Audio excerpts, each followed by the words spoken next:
우리가 비행기 표를 뜯을 때 항공기 모델명을 보면 거의 항상 두 이름 중 하나를 보게 되죠.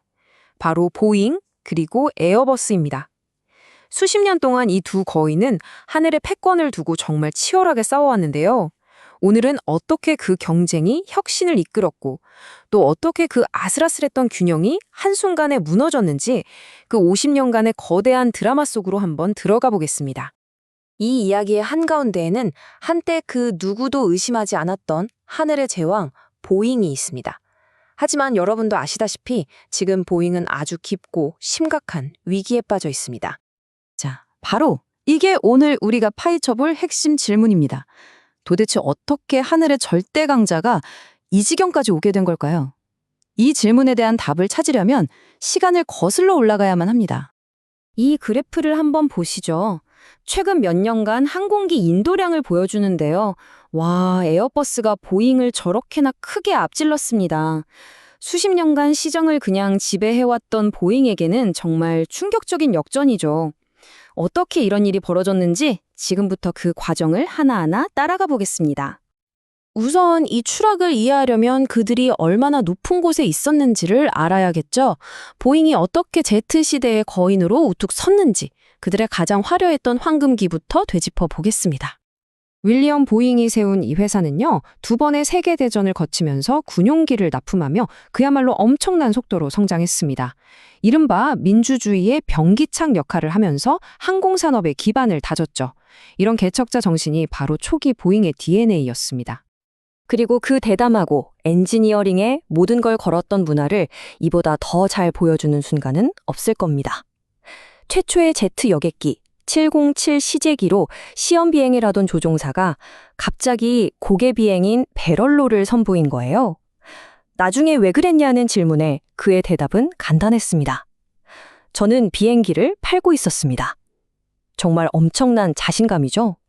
보잉은 단순히 비행기를 만든 게 아니었어요.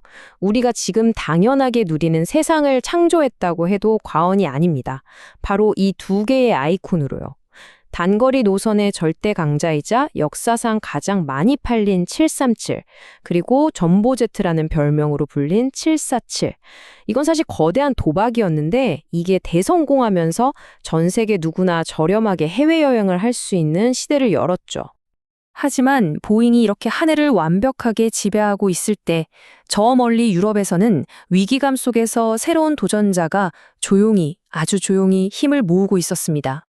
당시 유럽 정부들은 이대로 가다간 보잉이 시장을 독점하리라는 걸 직감했습니다. 그래서 1967년 프랑스, 독일, 영국이 역사적인 결정을 내립니다. 힘을 합쳐서 미국의 독주에 맞서 싸울 컨소시엄을 만들기로 한 거죠. 그 이름이 바로 에어버스였습니다.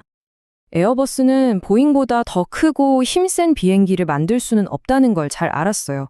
그래서 더 똑똑해야만 했죠. 그들의 첫 비행기 A300은 아주 영리한 혁신으로 가득했습니다. 최초로 엔진 2개짜리 광동체 비행기를 만들었는데 이게 왜 중요하냐면 엔진이 적을수록 연료 효율이 훨씬 좋아지거든요.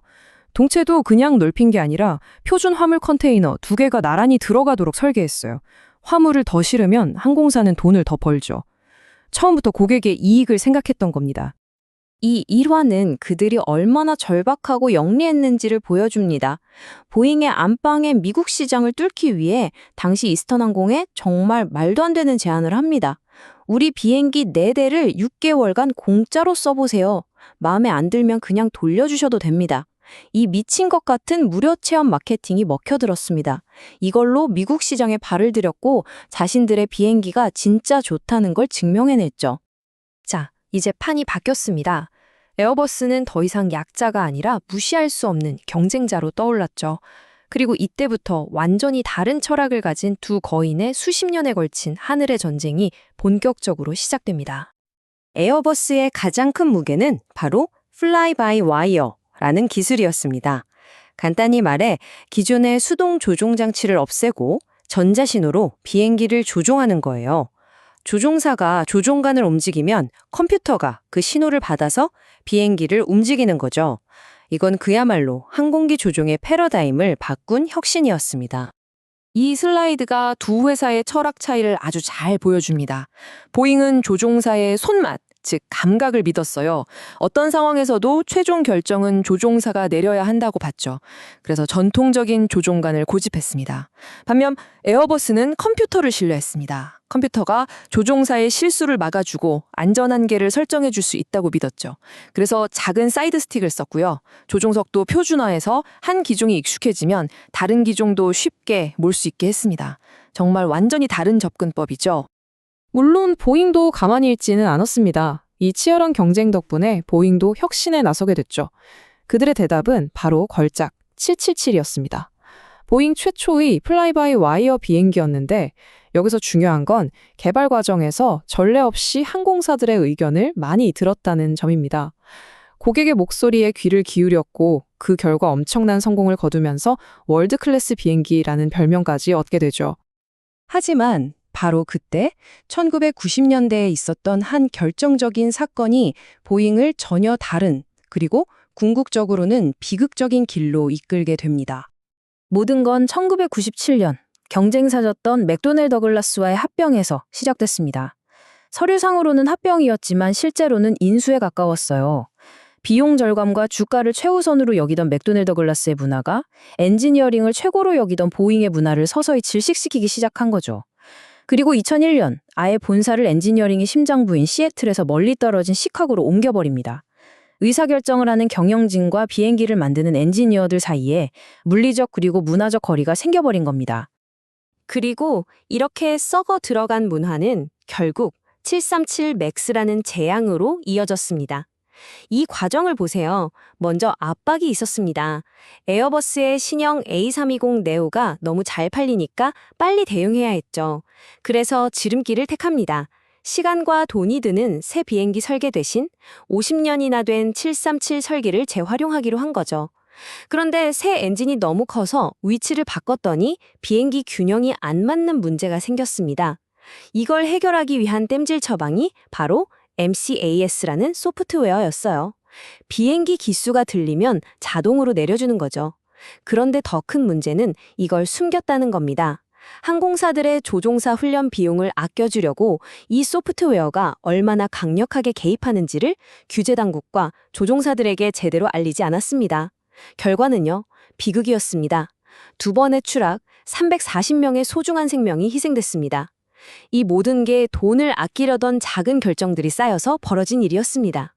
737 맥스 사태로 보잉이 입은 금전적 손실만 해도 우리 돈으로 약 80조 원에 달하는 600억 달러로 추정됩니다.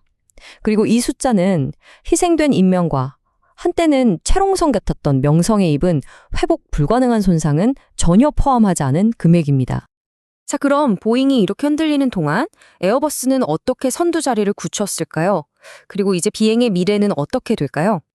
사실 이유는 간단합니다. 보잉이 핵심 가치에서 멀어지고 있을 때 에어버스는 정반대로 행동했거든요.